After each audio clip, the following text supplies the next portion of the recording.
to see a community rally around those brothers and sisters who are suffering. I'm so happy that I didn't sneeze. And they were telling me, now it doesn't matter now. It really doesn't matter what happens now. I left Atlanta this morning, and as we got started on the plane, there were 6 of us. The pilot said over the public address system, "We're sorry for the delay, but we have Dr. Martin Luther King on the plane, and to be sure that all of the bags were checked, and to be sure that nothing would be wrong on the plane, we had to check out everything carefully, and we've had the plane protected and guarded all night." And then I got into Memphis, and some began to say the threats, talk about the threats that were out, what would happen to me from some of our sick white brothers. Well, I don't know what will happen now. We've got some difficult days ahead, but it really doesn't matter with me now, because I've been to the mountaintop. I don't mind. Like anybody, I would like to live a long life. Longevity has its place. But I'm not concerned about that now. I just want to do God's will. And He's allowed me to go up to the mountain. And I've looked over, and I've seen the promised land. I may not get there with you, but I want you to know tonight that we as a people will get to the promised land.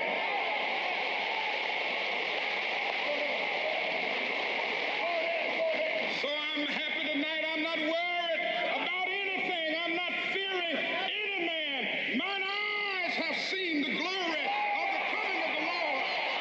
Dr. Martin Luther King speaking April 3rd, 1968. Within 24 hours, he would be dead. Assassinated on the balcony of the Lorraine Motel, April 4th, 1968.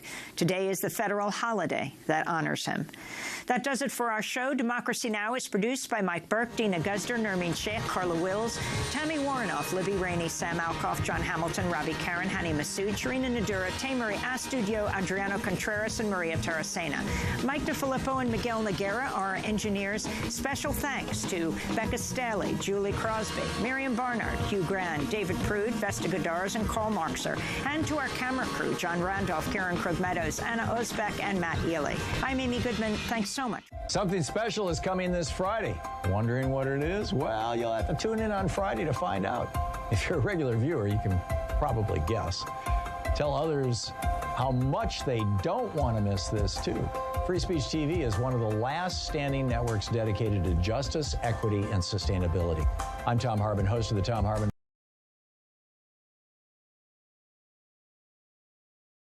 1960 what? 1960 who?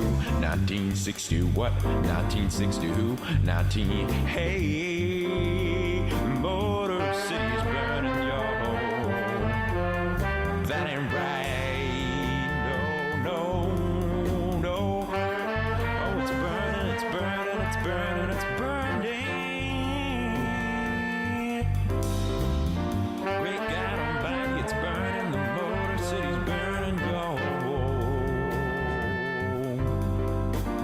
Can't put out the fire 'cause it's burning, it's burning.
Good morning. My name is Kim Haley Jackson.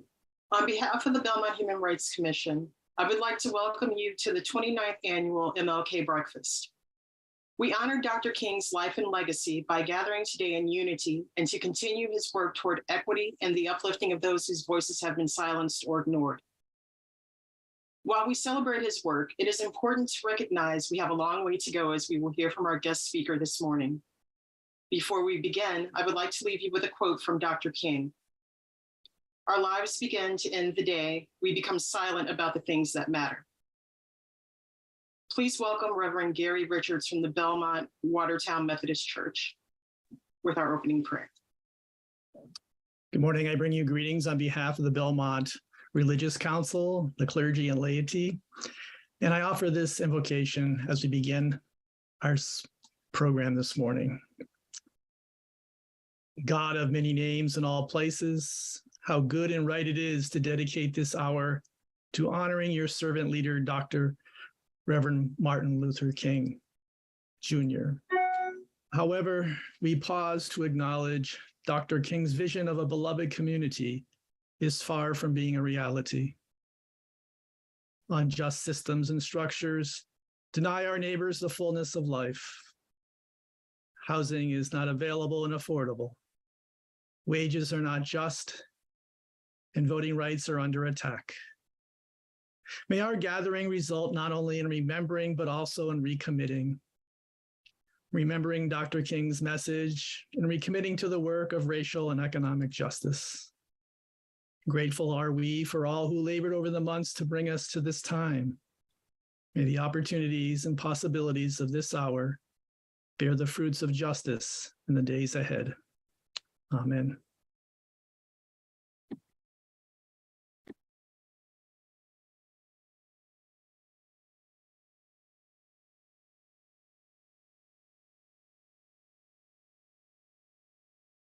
Thank you, Reverend Richards. Now we will have a word from our select board, starting with Chair Mark Paolillo. Thank you, Kimberly. It's an honor and privilege to be here today. Good morning, everyone, on this snowy and cold day in Belmont. On behalf of the board, I would like to begin by thanking everyone for attending today. It is a true honor to be attending the 29th annual Martin Luther King Jr. Community Breakfast. Coming together today as a community for an event like this gives us pause to reflect on what makes our community strong and where we can strive to be stronger. Martin Luther King Jr. believed in our country's ability to overcome injustice by focusing on justice.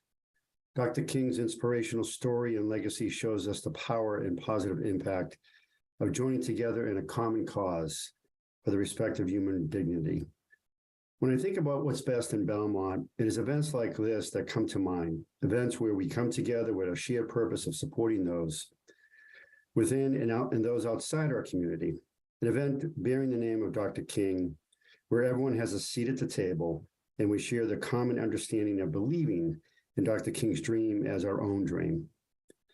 That what Dr. King believed our nation could become, and by extension, our community can become, requires more than just reflection. It requires action. Today, we have many examples of positive action in attendance. METCO has been working to break down barriers and instead build bridges of respect, dignity, inclusion, and diversity.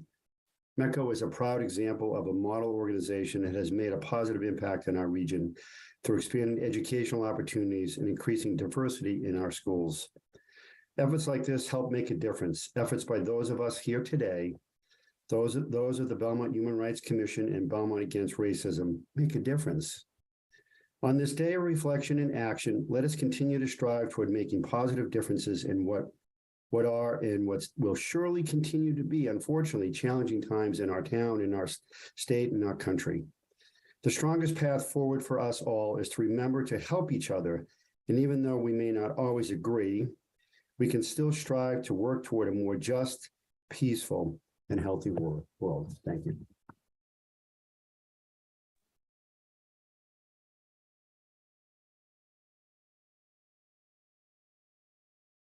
Thank you, Mark. Now I would like to introduce co-chair of the select board, Mr. Adam Dash.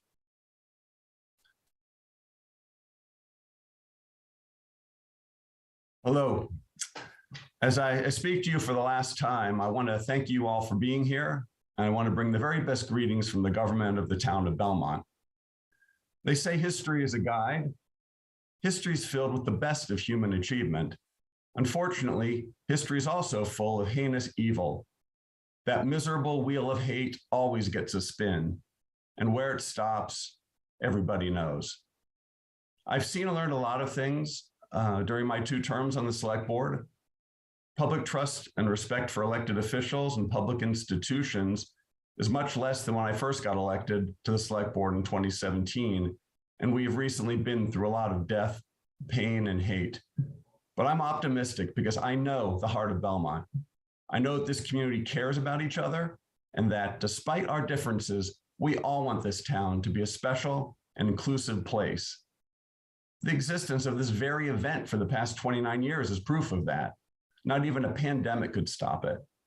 I thank Belmont Against Racism and the Belmont Human Rights Commission for ensuring that despite being thrust into this virtual space, this highlight of Belmont's calendar goes on. This town works because this town is full of actors, not the stage kind, although I suspect we have them, but the kind who do not sit idly by when intolerance comes to town or when someone is in need. While there have been a depressing number of hate incidents over the year in this nation, and even here, the people of Belmont stand up and say no and act to make things better.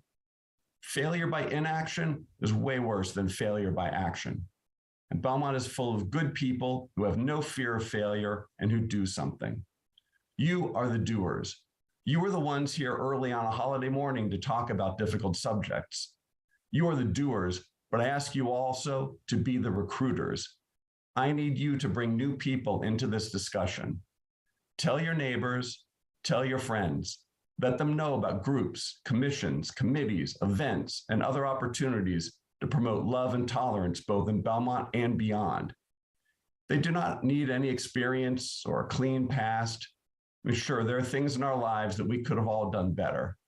There are people we could have helped but did not. There are times we wanted to sleep in late instead of coming to events like this one, but we ultimately decided to look forward and be better.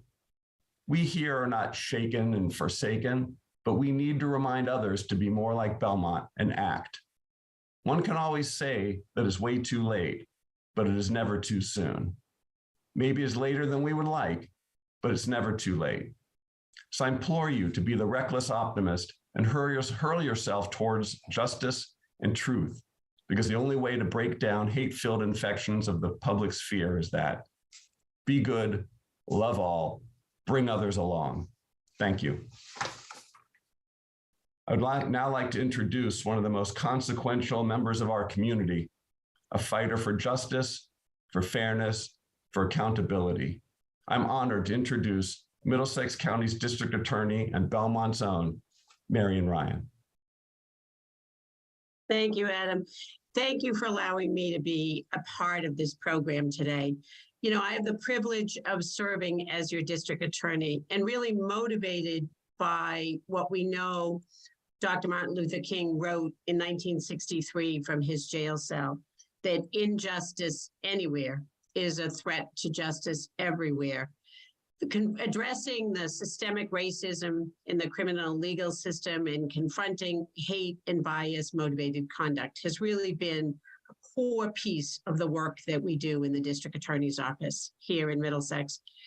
And you will hear from our keynote speaker this morning that despite our legacy of progressive thought and the many, many positives that we have in our community, that we unfortunately stand in a place where there are far too many incidents of hate and bias motivated conduct.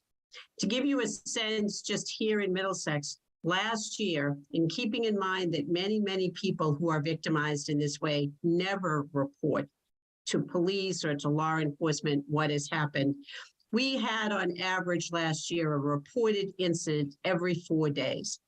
And the people affected were in a wide range of groups and religions, ethnicities. And we've worked hard and in partnership with our task force, with community leaders to address those.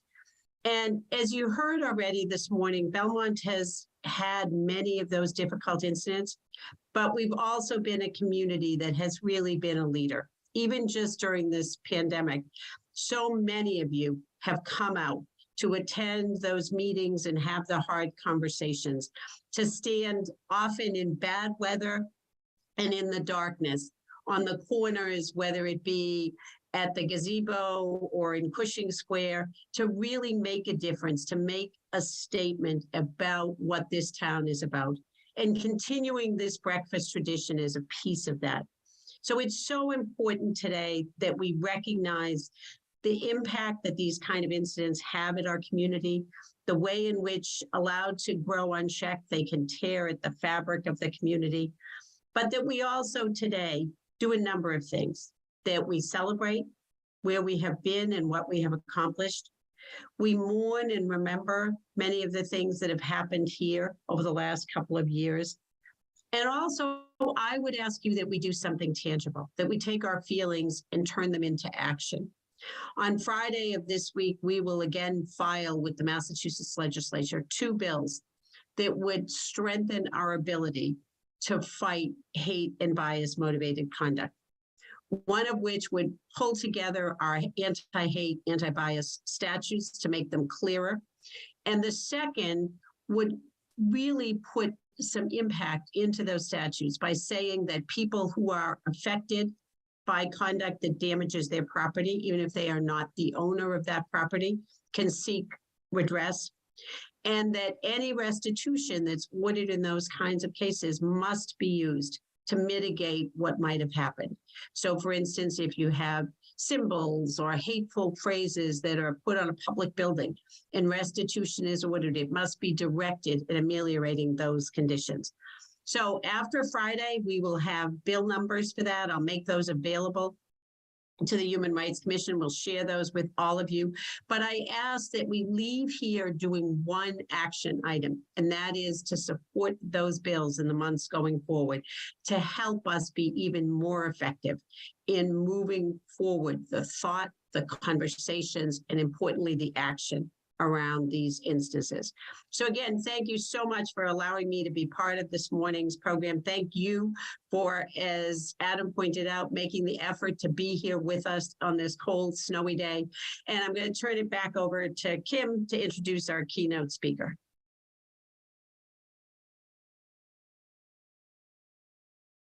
Thank you, DA Ryan. So now I would like to present our musical performance for the day. The Selma March performed by the BHS Combo.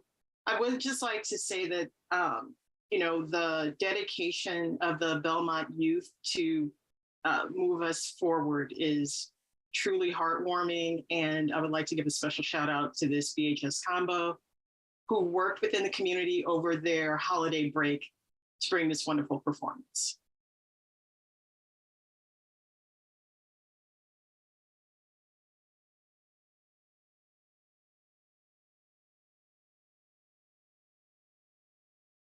Hello, I'm Eric Powell, and on this day, Martin Luther King Day, I am honored to introduce a special performance. Here is a group of dedicated musicians, students of Belmont High. They are Rocco Cavalier on trumpet, Nate Gillette on keyboards, Sam Mackey plays bass, Chris Boga on trumps, on alto sax, Jeb Hicks. Here they are doing a composition by Grant Green called the Selma March, and here they are. 1, 2, 1, 2, 1, 2, 3.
Good morning to all.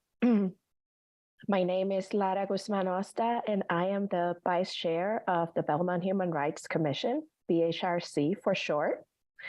And those of us who serve on the BHRC joined because we wanted to serve our community, especially to make folks who have historically felt marginalized feel included and welcome. In reflecting on Dr. King's legacy, I am struck by his quote from his letter from the Birmingham jail in Alabama from April 16, 1963. He said, "Injustice anywhere is a threat to justice everywhere. We are caught in an inescapable network of mutuality, tied in a single garment of destiny.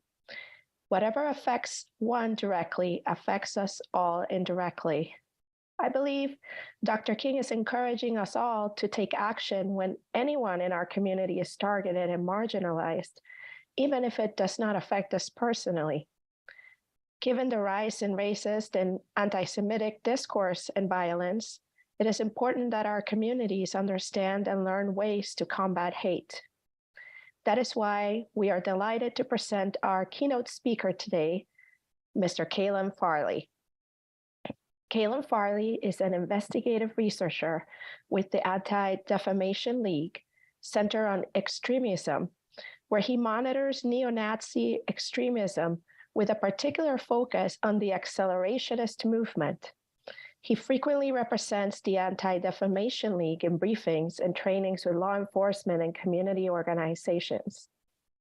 Prior to joining the Anti-Defamation League, he completed his master's degree with honors from the Masaryk University in the Czech Republic, where he studied non-state conflict and democratic institutions. Before we welcome Mr. Farley, I wanted to offer a few instructions on the Q&A that's going to follow our keynote speaker. So there are two ways to ask questions. First, write your question in the Q&A, and you will find that function at the bottom of the screen. A member of the HRC will read it out loud during the Q&A. The second choice is to raise your hand. Use the raise hand function at the bottom of your Zoom screen, and you will be called and then promoted to a panelist. Please click on the blue button that to join as a panelist once you get that function activated. And then you can unmute your mic and turn on your video or leave it off, and then ask your question with or without the video.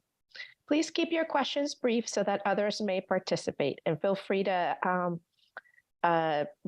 ask freely. And with that, we would like to welcome Mr. Calum Farley. All right, thank you for that introduction.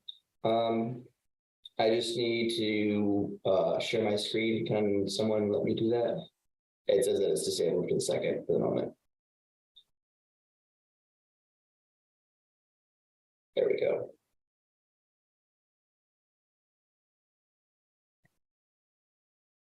Okay. So like I said, thank you for that introduction. Good morning. So today I'm going to be talking about specifically extremism in New England and white supremacy. I plan on going over what the modern white supremacist movement looks like. We're also going to take a look at one of New England's most prevalent groups, and then finishing and showing you some of the efforts where we have been successful at the Center on Extremism, as well as some steps that you can take within your community to fight against hate. I will preface this presentation and caution you that there is going to be some graphic imagery in my presentation that has been taken from some of the spaces that I monitor. And so with that being said, let's go ahead and get started. To begin with, I wanted to just give a brief overview of what this white supremacist movement is or what it looks like. And so white supremacy, it's a broad term that refers to a large collection of groups that are all animated by and large by the same ideas. So this is going to go beyond simple racism or bigotry. It really is a way that individuals view the world and the view of how the world should be. And so these views are that white people should have dominance over others. This could be due to either inherent cultural or genetic superiorities. And because of this, there's a need to establish a white ethno-state. The majority of white supremacists believe that they're facing danger of extinction due to what they believe is a rising flood of non-whites. And so this ties into really what's the core tenet of the modern white supremacist movement. And when you have individuals who believe they're basically having a genocide acted upon them, they see this not as a passive process, but one that is enabled by clear villains. And those villains, more often than not, are perceived to be Jewish people who they believe are undermining white lives and intentionally flooding the country with immigrants to decrease white power. This is where we'll get phrases like, "you will not replace us," as well as the more direct, "Jews will not replace us." And so the danger with this mentality is that white supremacists will use this idea of genocide or extinction to justify their violent acts in the real world. So in their story, the white supremacists are the heroes doing what they think must be done to save or preserve their race, while Jews or people of color are the ones who are threatening their future, and so attacks on them are legitimate. And what's concerning about this type of rhetoric is that it really pushes individuals back into a corner where if they believe that their entire culture is being destroyed, then they believe that they have a motive or they have a reason for their violence and that they're acting in good faith in their own opinions. And so, as I said, the movement is very broad, but there are 6 major sub-movements that you can see here. All of these are going to share a grounding in the tenets of the white supremacy beliefs that I had mentioned previously, but they will have different histories, cultures, tactics, as well as activities. What is also important to remember, though, is that there are many white supremacists that are not formally a part of any group. Instead, they are simply consuming this content and being radicalized on their own. This is something that typically happens now through the internet. And so to give everyone an idea of the 6 major submovements, you can see at the top, there's the neo-Nazi movement. So this is a white supremacist movement that is specifically focused on trying to bring back basically the beliefs of Nazi Germany, and while also holding Adolf Hitler as someone to be revered. There's the racist skinhead movement. This one's not nearly as popular anymore. It was much more popular in the late 80s and the early 90s, and was heavily based around racist punk music. There's the white supremacist prison gangs. These are ones that aren't as heavily focused on their white supremacist ideology. They're much more focused on kind of the goings on of a traditional prison gang, but then they use the white supremacy as a reason for inclusion with their own people, but also exclusion of others. There's the religious white supremacist movement. And so while traditional white supremacists might find their reasoning that they're superior to be genetic, within the religious movement, basically they believe that the white race was chosen by God to be the superior race. There's the traditional white supremacist movement. This is going to be groups like the Ku Klux Klan. And then the final one is one of our newest movements that we're researching. This is the alt-right. This is one that a group or a movement that is very much online. It's a much younger demographic. And they've really been able to hold on to and take advantage of technology as a way to spread their message. And so I'm going to move to our next slide. There we go. And so when people think of extremism on the internet, they often think of it as happening in the far reaches of the web or even on the dark web. There's this idea that, yes, it's out there, but we really have to work to find it. But the fact is, this stuff does show up all the time on mainstream social media platforms. And this is very dangerous because it creates communities where it's easy to find violent or hateful content. And this creates breadcrumbs from one page to another. But more importantly, it is often intended to get people to move to more extreme spaces, for example, Telegram or 4chan, where they can really be radicalized more intensely. And so these are all here examples of propaganda that we have found on mainstream platforms. While these are older, we have seen, for example, Twitter recently with the takeover of Elon Musk, we have seen a return of not only extremists, but also extremist content to the platform. And so that's something we're closely monitoring. But also, this stuff does not just stay online. It doesn't go away when you turn off your computer or put down your phone. It increasingly is affecting the real world. And it's very easy to see this through the spread of white supremacist propaganda. And so this here is a map. This is our ADL heat map. This is a resource that is available to anyone who goes to our website. And essentially what it is it takes all of the incidents that we've reported over the past years, and it plots them out on a map that's fully interactive. You're able to separate this by state. You can separate by different incident. We account for anti-Semitic incidents, spreading of white supremacist propaganda, white supremacist demonstrations, extremist events, you name it, and you can probably find it on our map. And so when we looked at 2021, on our map here, you can see that there were 4,851 pieces of white supremacist propaganda that we reported at the Center on Extremism. Most of this was done by one group, Patriot Front. This is a group that I'll be touching on just a little bit soon. And so you can see really how it's spread out and how much of a nationwide problem it is. And when we look at the numbers, I will say that 2021 is actually a slight downtick from 2020, but not by much. And as you can see, it is still a dramatic increase from 2019. And so we still only have numbers from 2021. We're currently compiling all of our incidents and all of our reports from the past year. But we hope in the first quarter of this year to have those numbers released. And when we zoom into Massachusetts, we can see that Massachusetts has not been immune to this as well. So you see here, there are 272 incidents of white supremacist propaganda in 2021 in Massachusetts. This is about on par with the 276 that we tracked in 2020. But again, this is a dramatic uptick from the 149 that we saw in 2019. And so now I specifically want to direct you though, to the red dot that occurred in the Boston area. This is a dot that represents a white supremacist murder. This was carried out by an individual named Nathan Allen. But I believe Nathan Allen's case really shows you the effects that online radicalization can have for individuals. And so in June of 2021, 28-year-old Nathan Allen crashed his car into a building in Winthrop before shooting and killing 2 Black individuals. During his attack, Allen reportedly bypassed white people in favor of specifically targeting people of color before he was killed by police.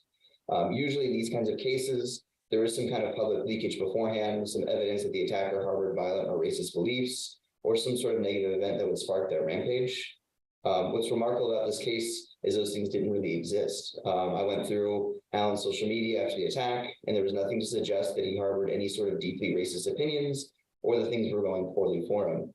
All we saw was a newly married individual. He liked to box in his free time, shared rabbit photos, and worked as a physical therapist. If anything, it seems like it was going really well for him.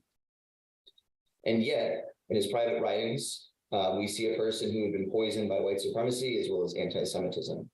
Investigators found Allen's white supremacist and anti-Semitic rantings, as well as hand-drawn swastikas after the attack. And he apparently had a journal that he called the Allen Diaries. This is a reference to the famous white supremacist text, the Turner Diaries, that depicts a violent race war that culminates in the extermination of non-whites. We don't have much information about how Allen was radicalized or what he was reading, but there's no indication that he was a part of any formal group.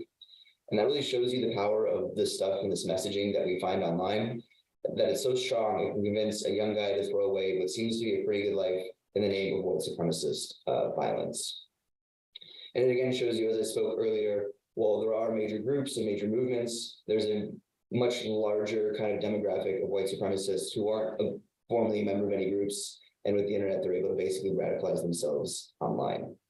So with that understanding of the movement, I now want to talk about one of the most prevalent groups in the New England region.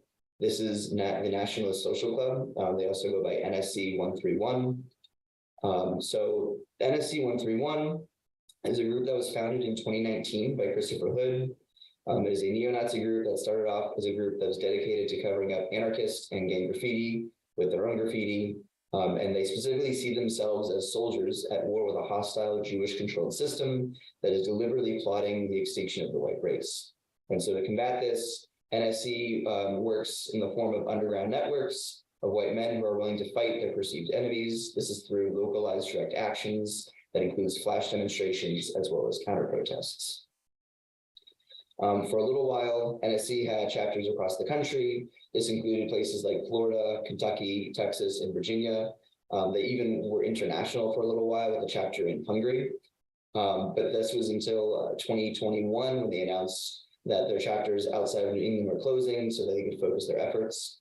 So to that end, NSC does have small autonomous chapters in every state in New England. They don't really have a central hub that they operate from, but as you can see here, they've had actions over the past few months in Massachusetts, New Hampshire, and Rhode Island. The majority of their activism, though, does happen usually around the Boston area. As for their membership, we estimate there to be between 35 to 40 members across the New England chapters. The group tends to draw from neo-Nazis and racist skinheads who previously were involved in other white supremacist movements, for example, Patriot Front, as well as the National Socialist Movement. Given the number of actions that the group has carried out, it often seems like there are more people, but usually it's just the same individuals who are responsible for different acts. It's very common that multiple chapters will gather for demonstrations, or individuals will travel from different states to participate in demonstrations. So even though 35 to 40 individuals is relatively small, it does still represent a notable growth for the group over the past 6 months. Events that even as recently as the fall of 2021, we've only attracted maybe 5 to 10 members. These ones are now regularly attracting 15 to 20 members and sometimes even more. Also, it's important to note that in the past, NSC used to rely on support from other groups, for example, White Lives Matter, to bolster their numbers. But now this no longer seems to be the case, as most of their events are organized solely by themselves. And so the biggest concern we have regarding NSC are their protests, which have not only been happening at an increased rate over the past few months, but also have grown increasingly aggressive.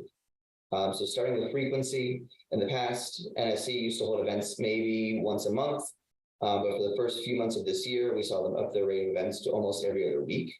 They haven't quite maintained that clip over the summer and into the fall, but they are still making their presence very well known. As I said, though, it's not just the frequency that is alarming, but how they're becoming more targeted and aggressive. In the past, an NSC protest was more likely to be just them standing out front of a venue, holding some signs, very static protests. Although lately they've been getting more and more confrontational. This includes getting in the faces of those who they consider to be their enemies. Last July, there was an NSC protest outside of the Loring Greenhouse House in Boston, where people had gathered for a children's drag queen story hour. Members of NSC had yelled anti-LGBTQ slogans and taunted counter-protesters who gathered across the street. And eventually this ended up with the police arresting the group's leader, Christopher Hood, for disturbing the peace, as well as 2 counter-protesters who were also arrested on similar charges. And so what this event shows, it's an example of how just the mere presence of NSC at these events can really create conflict in the area. And so one might have thought, though, that the group would have cared that their leader was arrested, but honestly, they really didn't. In fact, they managed to turn the whole thing into a propaganda piece that was passed around in white supremacist circles. This helped them to gain clout and potential recruits, showing basically how they're fighting against the system. This is one of the hard things when it comes to dealing with these groups, is they really try to turn everything they can, even bad events, into propaganda for their use, and it makes it very difficult to try to deal with them. In addition to these kind of protests, NSC does engage in propaganda posting in the real world, although this is something they've been doing less of. We found in our 2021 propaganda report that there was less NSC flyering than the year before. This was something that the group actually picked up on and used it as praise, claiming that that's because they were focusing on real-world action and actually doing things rather than just putting up flyers. That said, we will still see them put up propaganda from time to time. As you can see from these examples here from a few months ago, even if they are doing less of it. Often these stickers are graffiti, or they're used to mark their territory or turf to cover up left-wing or anarchist flyers. I will say, since the start of the new year, we have begun to see incidents of flyering being left in front of individuals' homes. We've seen incidents specifically occurring in Newington, Connecticut, as well as North Kingston, Rhode Island. This is a new shift in NSC's efforts, but it should also be noted that they have not openly taken responsibility for these actions as a group yet. And the last thing just to touch on is they'll also hand out or drop off flyers like these ones that you can see here. These are from different protests that they held. The flyer on the left is one that members handed out in Boston during the St. Patrick's Day parade this last year. The one on the right was reported from a community member. And so a quick scan sees a lot of white supremacist themes. This includes white people being replaced by minorities and immigrants, and these new populations being responsible for cultural, economic, and historical degradation in the area. There's also a call for white people to stand up and protect their own kind. And so this was the National Socialist Club. I now want to talk about a different group, Patriot Front, and specifically some of the gains that we've been able to make at COE, Center on Extremism, and combating them. So Patriot Front is a Texas-based white supremacist group. They also operate across the country where they fuse extreme patriotism with a neo-fascist ideology under the guise of preserving America's European American identity. The group was founded in 2018 by then 20-year-old Thomas Russo, who helped bring a Gen Z understanding of the internet to white supremacy. And one of the things that makes Patriot Front stand out among all the white supremacist groups is the fact that they really try to disguise who they're about in public with their imagery. And so their propaganda and their graffiti will look a lot tamer. You're not going to see swastikas or any kind of overt white supremacy. But it should also be noted that Patriot Front, by and large, is the largest distributor in the U.S. of white supremacist propaganda. A report that I showed you earlier, in 2021, of the 4,300 incidents of white supremacist propaganda, Patriot Front was responsible for nearly 82%. And so needless to say, this group has been we've been keeping a very close eye on this group, but historically, because of their operational security, it's been very difficult to get confirmation regarding how they operate. But this all changed in January of last year, when, with the help of a group called Unicorn Riot, we were able to gain access to 450 gigabytes of Patriot Front's internal data. This translates to over 6,500 files and 49 hours of video. Because of this data, we have a far better understanding of who's part of the group and how the group works.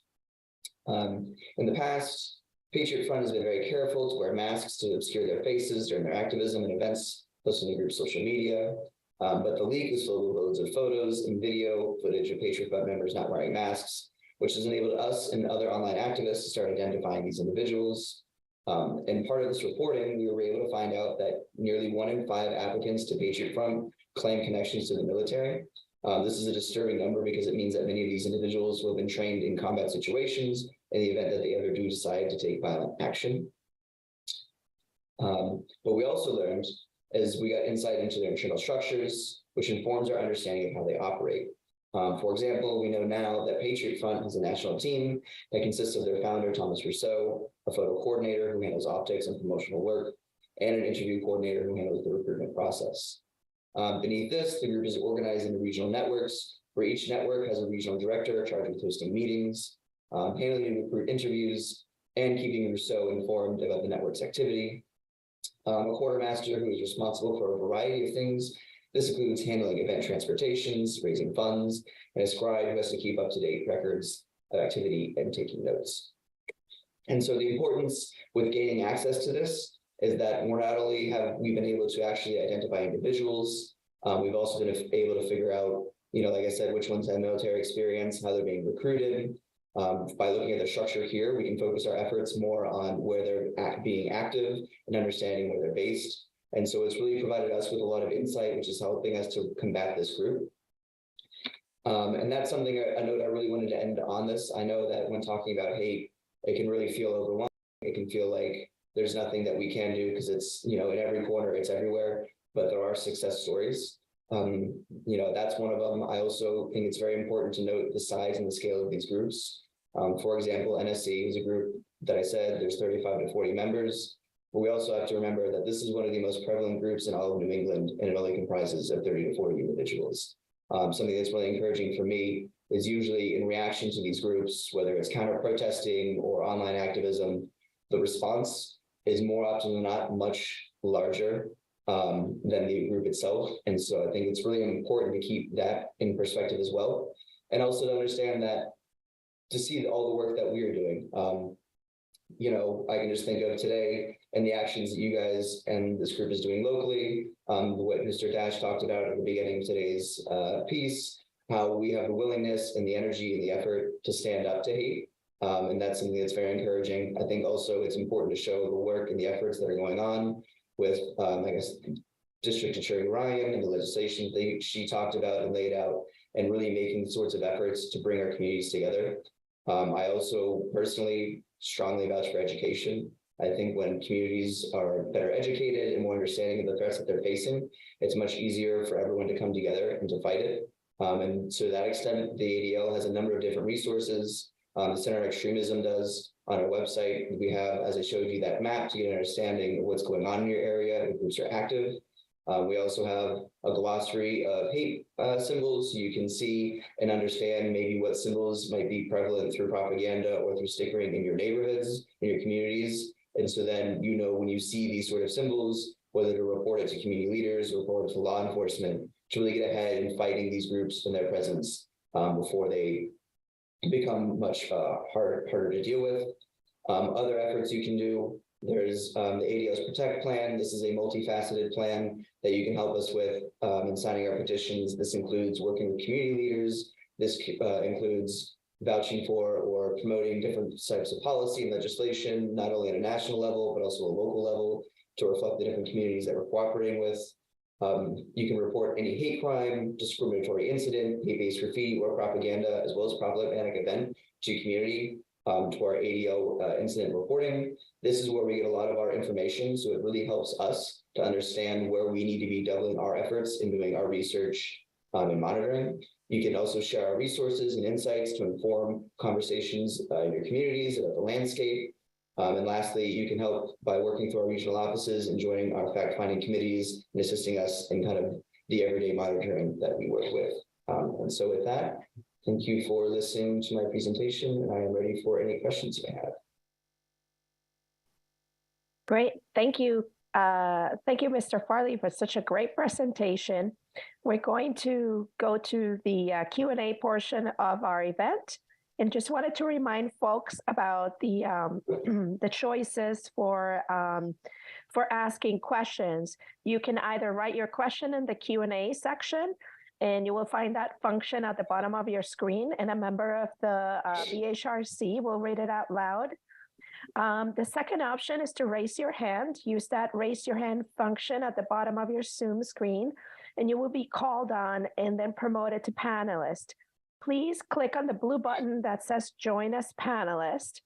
And you can then unmute your mic and turn on your video, or if you choose not to, you can leave it off and ask your question. Please keep your questions brief so that others may participate. All right, let's go on to the questions. We have one in the Q&A that I'm going to read, and they say, have you been able to track the collaboration among groups across the country? How much has this increased over the last couple of years? So we have been able to record that. It really depends on the group. So if you have a group, for example, Patriot Front, this is a group where membership requires that you are only a member of Patriot Front. So you're not going to see collaboration there. But when we look at other groups, for example, White Lives Matter, this is a group that really tries to act more as a network than a specific group. And so with that, they don't care what other groups you're a part of, what other activism you're doing, as long as you're showing up for their events. And we have seen groups like White Lives Matter really collaborating heavily with other groups, which is also meaning that you're having a lot of members between a number of different groups. And so this is concerning, one, because it's providing a networking system for white supremacists. But I will say one of the benefits of that is when you're able to track or hold on to one of them, these individuals, you're then gaining access to a number of different groups. You know, they could be a member of a White Lives Matter chapter. They could be a member of the different 2 or 3 other different groups that are in the region. And so that really provides us with an opportunity to gain more access and monitoring them as well,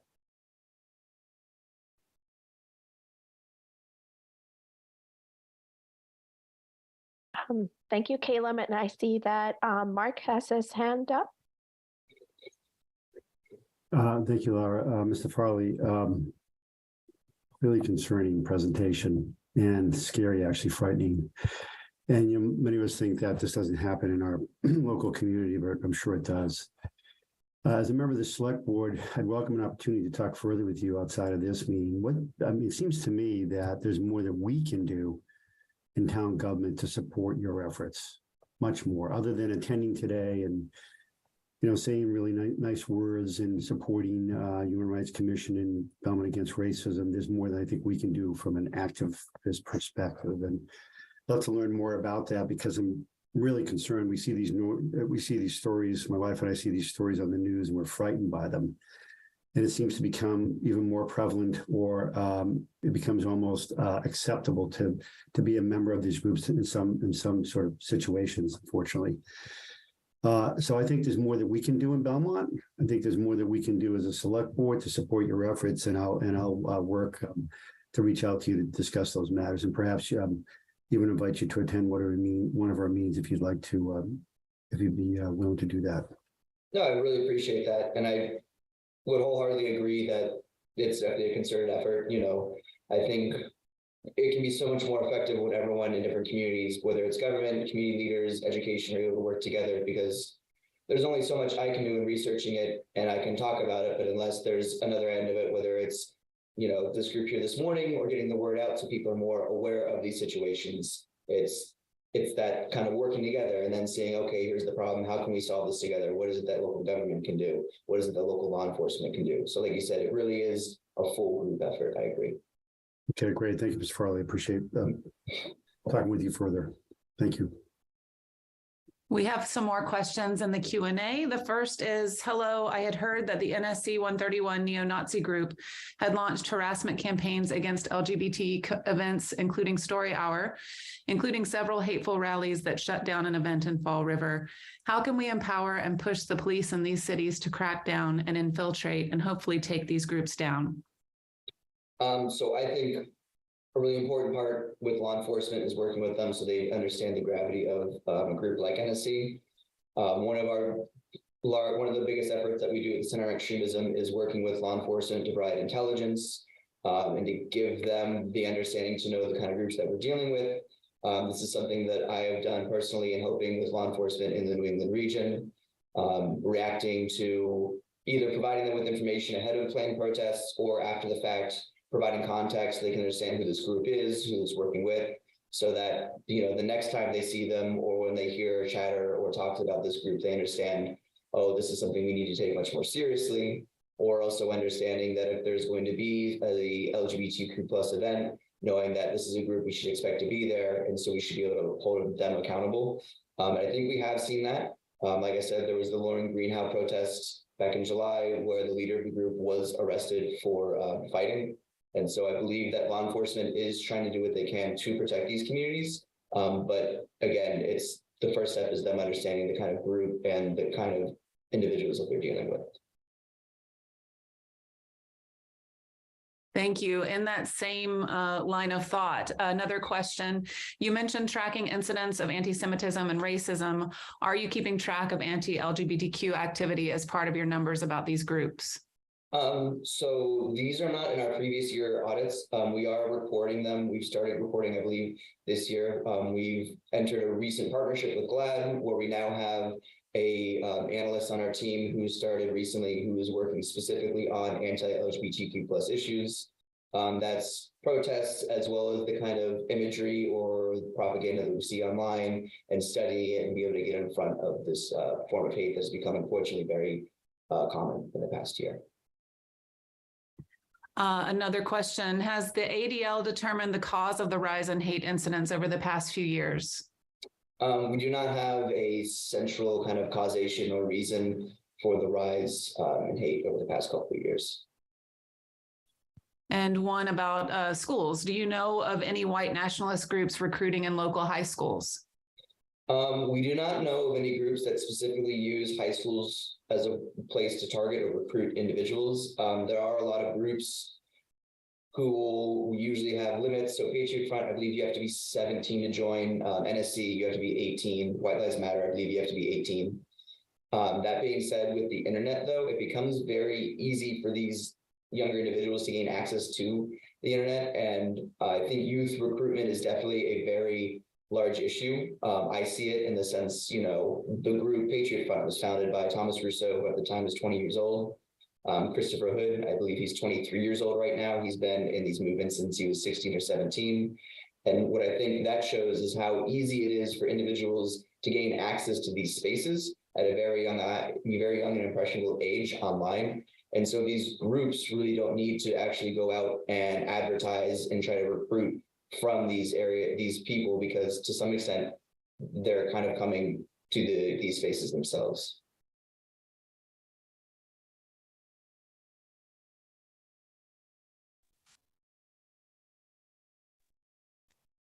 Hey, so I just wanted to ask, I've personally, in my recollection and watching the media, which isn't always the best determinant of these things, but it looks as though there's been a recent rise in more organized violence. Often over the last, decade, we've seen a lot of sort of lone wolf violence where a member of these groups is going to go out and do something that is incredibly damaging, but leadership disavows it. And that, I feel, has started to shift. Is there a shift in tactics to respond to these kinds of violent events due to the increasing organization? So the efforts there are a couple. One is obviously trying to get ahead of the event itself. That's a lot of the monitoring that we do, is getting into these spaces and understanding when they're planning different events or what they're planning on doing, so that either we can notify community leaders and law enforcement of the event beforehand, or if we can be able to prevent it from occurring in the first place. And then as far as mitigating these threats, I will say to some extent, this increase in violence is helpful in a way, because what it's doing is it's actually making these individuals liable for criminality or criminal offenses. A lot of these groups will try to protect themselves behind First Amendment protections, but obviously once violence occurs, those protections go out the window. And so with that, they're now basically become applicable for the full force of the law, which has been helpful. Again, I bring the example of Christopher Hood, who after getting into a fight with counter protesters was arrested.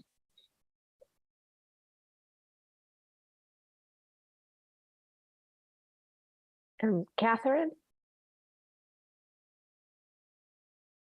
Yes, I'm concerned about the recruitment of military. Could you speak to that? And if the military is doing anything to counter this kind of recruitment? Thank you. Yeah, sure. So I will start with saying the military is trying to counter it. There's actually an individual from Florida, Christopher Smoke, who was someone who I had researched in the end of last year, who claimed to be going into the Marines. This was something that we elevated to the DoD. And while we didn't give a response whether there was an ongoing investigation or it was our work, but this is an individual that was actually released from the military just 2 weeks ago, specifically because of his white supremacist background. So the DoD is making efforts to try to fight having that in the ranks. I will say the majority of individuals that do join these white supremacist groups who have military experience are usually veterans. They're individuals who were previously in the military but have since left. The reason for their recruitment is when we look at white supremacist groups or militia groups, what they're trying to do is, in their grand plan or their ideology, they're trying to fight against a corrupt system. And that fighting means they need to be able to fight themselves. And so when they look at people in the military, they see people with combat experience. They see people who are used to kind of a rigid form of life. They see people who may also have medical experience. And so these individuals that they want and they're trying to recruit basically so that in their belief system, when the time comes, they'll have people on their side who are able to fight. We have a few more questions in the Q&A. The next one is, these groups seem to be driven by fear and misinformation. Is anyone trying to build any kind of fear-diminishing, mutually respectful relationships with them? One of those posters said they were not driven by hate, but by love for their people and a need to protect themselves. Is anyone trying to bring the truth to them? So I know specifically when it comes to younger individuals who've been radicalized, there are programs like de-radicalization programs to try to do that. Unfortunately, with a lot of these individuals that are older, when they really latched into these conspiracy narratives, it's very difficult to pull them out of and really to have those kind of good faith conversations. And that's part and parcel because they've decided or they've been pulled into and convinced that they live in a world where everyone is against them. So trying to come to them one-on-one in good faith, it's, very often you could be labeled as, oh, well, you're just a part of the problem. You're a mouthpiece for the Jews. You're trying to destroy my way of life. And so trying to meet them in a good faith conversation can be very difficult. But we have seen individuals who have done it, specifically former white supremacists who have come out of the movement and have made their effort to try to help and de-radicalize others. So it is happening somewhat in the nonprofit space, but that is not something that we have done personally at the Center on Extremism. Thank you. Are there specific educational strategies or information for individuals and communities, in addition to information for police departments, that seem to have significant impacts on the thinking of the community? So personally, I think what's really important is, as I mentioned earlier, education. And this isn't just education about knowing, what groups or who's active in your area. I think this is also education of other groups and other cultures. This is to fight against what had been said earlier, the fear of others. And when you're able to do that and you're able to push past, certain biases you might have, then you're able to come together as a community and fight out this sort of hate. With ADL, one of our largest education programs is, No Place for Hate, which is a program that focuses on in-school anti-bias training. We also do anti-racism training. We do Holocaust remembrance training and all these sorts of classes and programs, which I think is to help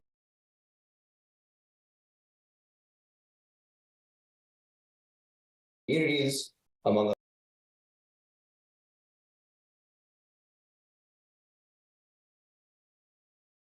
and that's something that really seems to protect communities from going down these pathways of hate.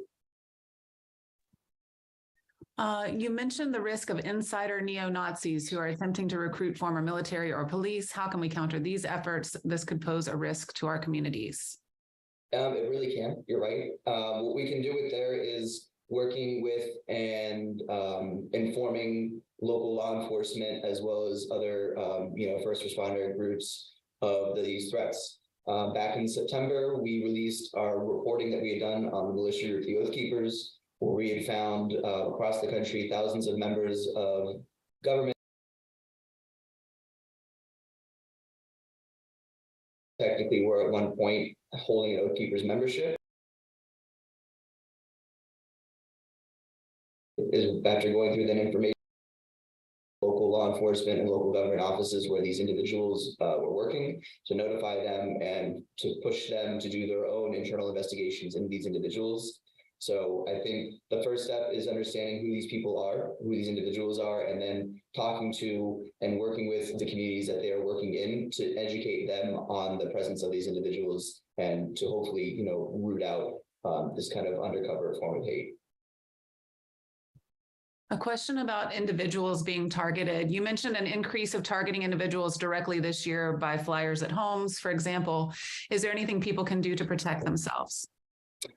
So usually flying like this, it's done very late at night. These individuals do not want to get caught. Depending on local jurisdictions, there are some places or some communities have enacted littering laws where individuals can actually be prosecuted for littering by throwing out things like that on people's front driveways, on their personal property. So I think the important thing to note with that, usually these aren't specifically targeted events. They'll go into certain neighborhoods and kind of canvass the entire neighborhood. And like I said, they're specifically not trying to be caught. This obviously, though, doesn't lessen the impact that it can have on a community and kind of spreading this hate.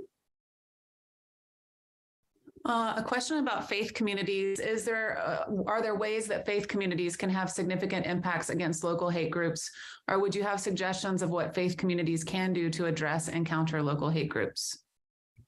I think it's the same as the larger community, just being an organization that's open to protecting the community, protecting those who are being, who are being targeted, and protecting the victims of hate. We have a few more. This one is, I don't know if you'll be able to speak to this one. It's sort of about local stuff, but I'll read it anyway. I'd like to understand the reporting protocol in Belmont and how statistics are collected statewide. Is this reporting uniform across communities? If Chief McIsaac is on the webinar, does the police department here report incidents to the DA office and then ADL collects that information? So yeah, that is not something that I personally can answer to. So we'll put a pin in that one and we'll bring it up at the next town meeting or something to that effect. My notion of these groups, another question is that they are heavily armed. Is that the case? That depends on the group and that depends on the movement. Usually, so for example, if it's the militia movement, that's a movement that's going to be heavily armed because they're anti-government and they're waiting for kind of like a revolution. When I look at accelerationist groups, these are some of the most violent. So again, you're going to see that. But within kind of the neo-Nazi groups, so for example, NSC, they don't go to their protests, they don't go to their demonstrations with firearms. I've never seen them actually pull a weapon out. That being said, they're obviously a violent group and they're more than willing to get into physical altercations with their hands. And so it really depends on the group. But I'll say just the lack of having a weapon or bringing a weapon to these incidents does not mean that there won't be any violence occurring. I see Chief McIsaac is in the here. Did you want to answer that previous question? And DA Ryan is typing an answer, it looks like, to the question about how we handle these. So yes, to both of those things.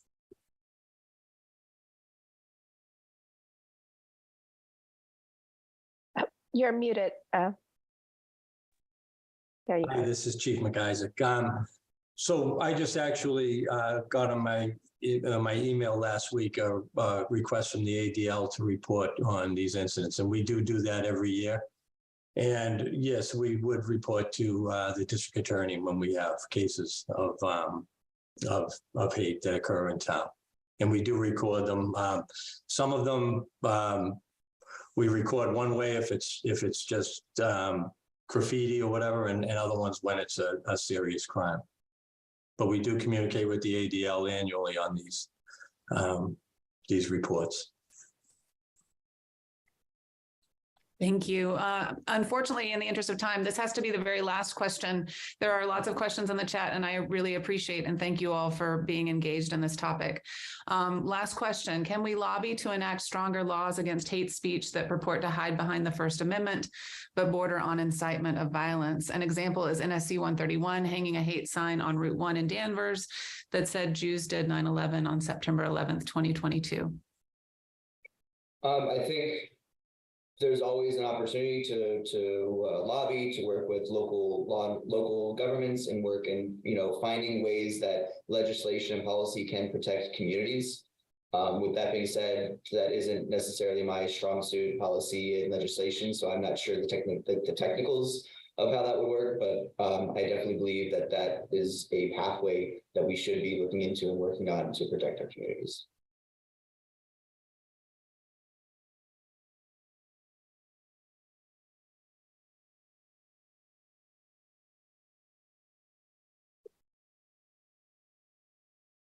Thank you, Calum, and thank you so much to the community for your comments and questions. Calum, you definitely left us with a strong impression, and we still have a lot of work to do. I know that this is generally a place where we come to celebrate MLK, but the work continues. We still have a long way to go, and with that, I would like to start the portion of the program which focuses on our METCO program and our support fund update. Traditionally, the MLK breakfast is a time for us to gather as a community, but also functions as a spotlight on our METCO program. So we tend to think about the Belmont community as within the boundaries of Belmont. However, we extend out to Boston for our students who do not reside within the town of Belmont, but are indeed a part of the community. So with that, I would like to intro this video from the METCO office to give an update on some of the initiatives over the past year. Hello, Belmont Against Racism. Thank you for this invitation to be here with you today to share a few words. My name is Abarje-Thomas. I am the president and CEO of METCO headquarters. Did you know that the METCO program began in 1966, going to be 57 years old this year, this coming March, and Belmont joined this program in 1970. For all of these decades, we have been moving along and actually integrating communities such as yours. We have 33 communities in our network with 3,150 students leaving Boston every day for the purposes of integration. What I love about the METCO program is that this program is grassroots, just like the people that are here in this room today. People who took it upon their hands to do something about an issue in their community that was not right, and fighting to actually create a solution for improvement. This program was started by parents in Roxbury and Black families who were looking for better educational opportunities for their students and for their children. And when some school systems closed the doors on this access, the suburban community parents also opened up the doors and said, you know what, we have spaces in our community, and we know that we can be better if we integrate our classrooms and actually have diverse people come and join our community. What a program we all belong to, a program that is looking to see how to make not only today better, but how to make tomorrow better. Imagine coming into school every day and being exposed to the diversity that exists in the world, to prepare to become a global workforce, to understand the differences of people that come from different communities, both urban and suburban, and to give each other a chance and an opportunity. Because when we come to get educated together in the same classroom, we learn from one another, not from the stereotypes that we hear about in the news, not from what we hear from people that have close-minded ways of thinking, but from each other. The power of interracial friendships, both at the child level, both at the level of parents. And this is what the METCO program does. It creates an opportunity for us to give each other a chance. Some people call it a busing program, and I don't like to refer to METCO as that. METCO is not a busing program. That is our mode of transportation. METCO is a program that mobilizes people, people's hearts, people's minds, people ways of thinking, and it opens all of us up to be compassionate and welcoming individuals who are all working towards a better society where we can all live and feel proud to be part of that community. I want to thank the Belmont Against Racism for the money that they're raising for the METCO program, that money specifically being used for transportation, which is at such an important need for the after-school programs access and ensure that our students have a way to get back home. You know, that it's not enough to bring our students to the classroom when school opens and then bringing them back home when school closes. That is not integration. If our students cannot participate in after-school activities, cannot stay after school to meet with teachers to ensure their academic success, cannot be part of sports and part of school plays, and cannot stay afterwards to actually be part of the friendships that they are building, then they are not part of that community. So thank you for the support that you're providing today. Thank you for you are about to give tonight for this purpose, today for this purpose, to ensure that our students have access to everything that Belmont has to offer. I want to leave you with 3 words that I have been working on, has been reminding me of why I do this work, especially after George Floyd, that all of us have started to take an intentional look at the anti-racist work that we want to do. And those 3 words are intentionality, insistence, and inspiration. Make sure that every day you have an intention of what it is that you're going to do, how you're going to go about it, and what is your intended outcome that you're working towards. Remain inspired to do this work. It is so easy to just feel defeated, because when you're doing real work and work that matters is difficult and it wears us out, but the end result is so rewarding. So don't lose your inspiration to do this work, and insist. Do not give up. Insist that changes can happen, because shame on us when things stay the same. We have to continue to evolve as an individual, as a community, as a school system, and as a world. Because only with change can we actually evolve to have a better place to live, a better place to play, and a better place to work. So find your reasons for these 3 I's. What is going to be your intention? What is going to keep you inspired? And what is going to keep you insisting as to what it is that you're trying to change in your community? Remember that you are enough. Some people think one person can't do enough, but one person can make changes. Look at what Martin Luther King did, and we're still living his legacy today. So you are enough, but Belmont, you collectively are even more. So continue to do this work. I'm really proud of the fact that you are part of the METCO community, and I look forward to seeing how your community will continue to flourish and to move ahead in this work of racial equity and integration. Thank you, and have a lovely day.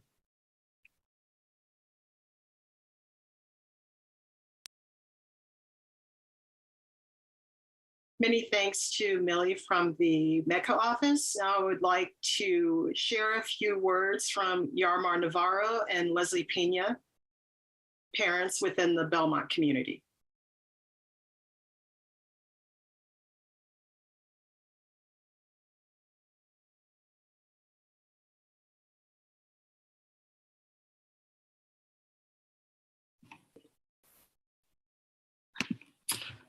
Good morning, everyone. My name is Leslie.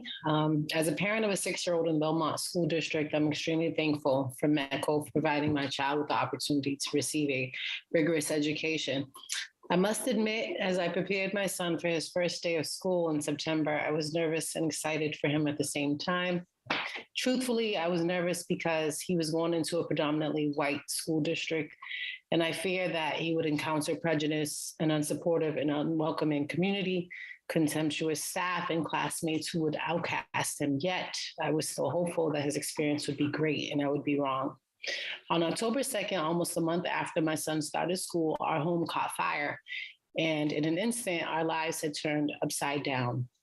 I reached out to my son's teacher at METCO simply to state that we would be missing school due to a fire, and we had received so much support. I was deeply moved because I didn't think it mattered to others what was transpiring in our lives, especially being minorities from Dorchester. But much to my surprise, the outpouring of support came from the very same district that I assumed cared nothing about me or people that look like me and my son. So from this experience, I developed a newfound sense of community and humanity that I had not experienced before. It was truly heartwarming and unforgettable, and dispelled my initial fears and notions. Moreover, my son has been learning rapidly. He loves his school and classmates. He admires his teachers and has a host of people that have made him feel very welcome and included.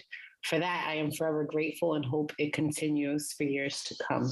In closing, I'd like to thank METCO for their work in bridging the gap between minorities and underserved communities and quality education and trying to make the world a little better. Thank you.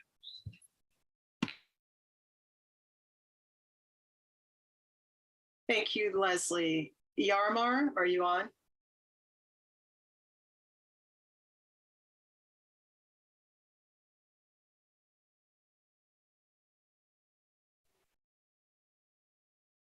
Okay, we actually have another video to share from a Belmont Against Racism board member and Belmont parent, Angela Middleton.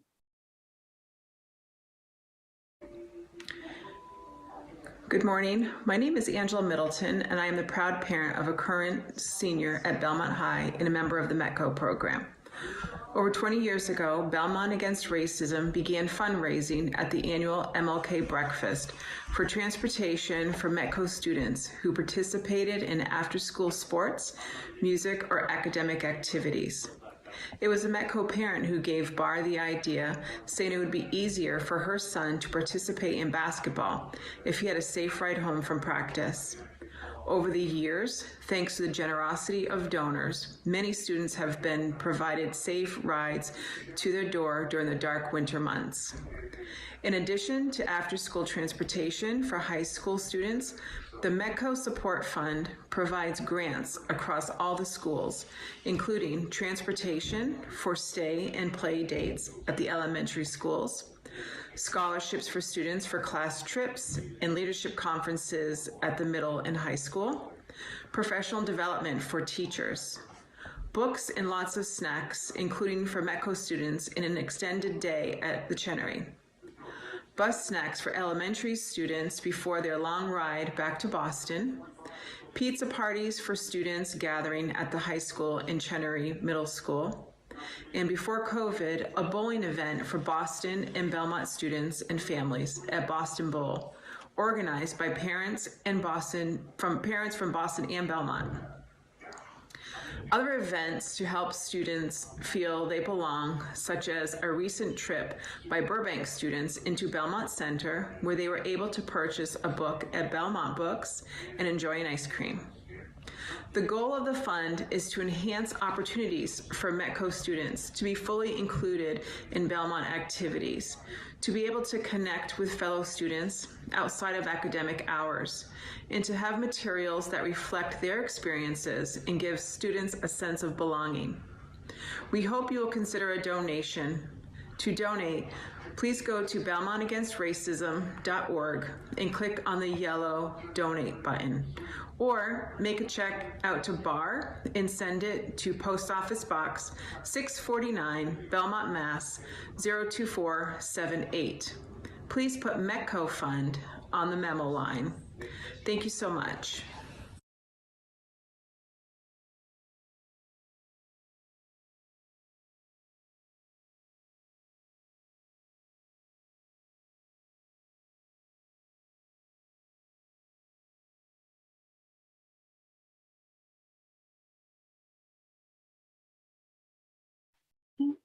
Before we conclude today, I would like to thank everyone. I'd like to thank Calum and our community members.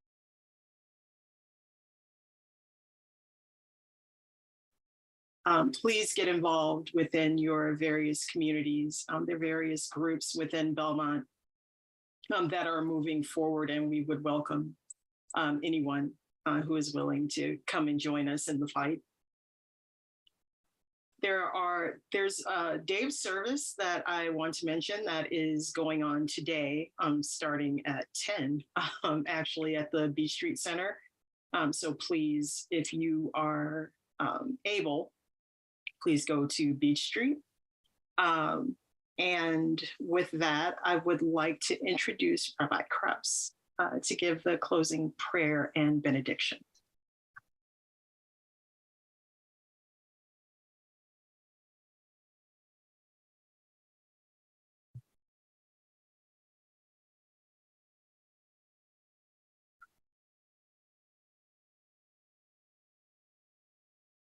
Benediction is a prayer for finishing, but also for beginning. So let us conclude and then, of course, begin. Dr. King famously taught, darkness cannot drive out darkness. Only light can do that. Hate cannot drive out hate. Only love can do that. But what exactly is the nature of this love that Dr. King had in mind?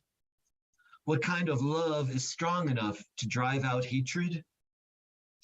I don't know exactly how Dr. King would have answered, but his life offers us some powerful clues. The love of which Dr. King spoke is a love that is not afraid to speak hard, painful, and critical truths about others, but that does so from a place of respect for the humanity of those others, even when they are behaving in ways that suggest they've lost touch with their humanity.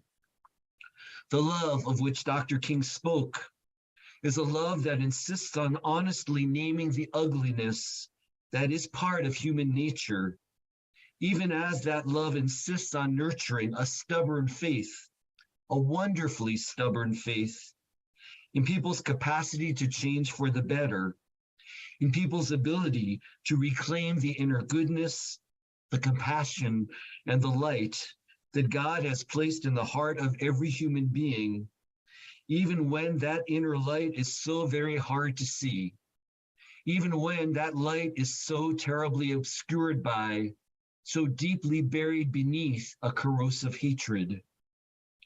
The love of which Dr. King spoke is a love that does not turn away from the harsh realities of the present, but still insists on hoping for, still insists on believing in the possibility of a different and a better future. The love of which Dr. King spoke is inspired not by what it hopes to destroy, but by what it dreams of building. The love of which Dr. King spoke is not a passive, fragile, let's just smooth over the rough places, weak kind of love. It's an active, passionate, truth-telling, transformative kind of love, and it is powerful, which is why people, including us sometimes, are sometimes afraid of it. On this day, as we once again honor Dr. King's life and work, I pray that we will, each of us and all of us, find our way to embrace the power of that love. May that love fill and heal our hearts. May it guide and illuminate our minds. But most of all, may that love inspire and move us to act in the world, so that our lives will be for blessing, so that our legacy will be for more justice, greater compassion, and most of all, a stubborn and an enduring hope.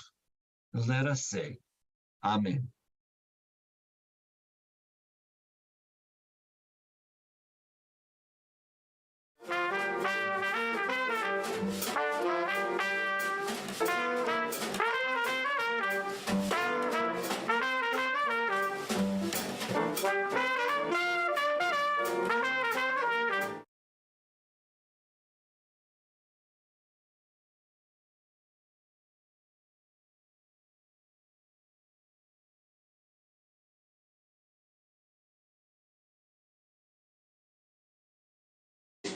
It's the humanities and social sciences. We teach those very important disciplines, and science in a very, very backward way, like in the 19th century. So we need critical thinking introduced into our curriculum at the universities. You know, it boils down to the problem of higher education in this country. A lot of people, when they think of Sri Lanka, can imagine this beautiful tropical island which has attracted visitors throughout the centuries. But its recent past has been one that's been ridden with conflict, as we've been discussing. And even in 2019, there was a bomb which killed more than 200 people. Do you believe that Sri Lanka can become better known for just peace and prosperity and put its conflict-ridden past truly behind it? Yes, you see, in the recent protest, we saw the convergence of different groups of people and acting together. You can have so many critiques and problems with it, but it showed us particular potential. Well, I think the older generation of politicians will have to give way or give space to the younger generation, but who would think critically and take the country into future. But what my point is, has always been, you need good education for that. And that's what I expect from the current government. Like Jagat Veerasinghe, thank you very much indeed for coming on Hard Talk. My pleasure. Thank you so much for having me. Thank you. This is the BBC World Service, where we're asking, when was the last time you played? We are discouraged as adults from being playful, when actually sometimes being silly and letting go of your inhibitions can be the perfect way to find fun in the moment. From before we take our first steps to our final years, being playful is more important than you might think. Play has survived evolution precisely because it teaches us the skills that are necessary to get along. I'm Stefan Powell, and in the first episode of Why We Play, I'm going right back to the beginning. This huge amount of brain growth and development that's going on when children are young in their first 1,000 days, you don't get that window back. From board games to ball games, I'm going to show you how play might just be one of the most serious aspects of being human. Why We Play starts Wednesday at 9:30 and 20 GMT. It's a special edition on World Business Report today. We're going to take an in-depth look at the trade tensions between the two of the world's superpowers, China and the US. And this week sees China release its growth figures, and there'll be an important meeting between US Secretary of Treasury Janet Yellen and Chinese Vice Premier Liu He. So what can the world expect and how it impacts the global economy? All that after the latest world news. BBC News with Julie Candler. Police in Italy have arrested the country's most wanted mafia boss. Matteo Messina Denaro was on the run for 3 decades. He's previously been sentenced to life in prison for his role in multiple murders. Germany's Defence Minister Christina Lambrecht has resigned following a series of blunders. She was widely criticised for failing to improve Germany's armed forces following Russia's invasion of Ukraine. A serving police officer in London has pleaded guilty to a series of rapes and sexual assaults over a 17-year period. David Carrick used his status as an officer to gain the trust of his victims. A journalist has gone on trial in Belarus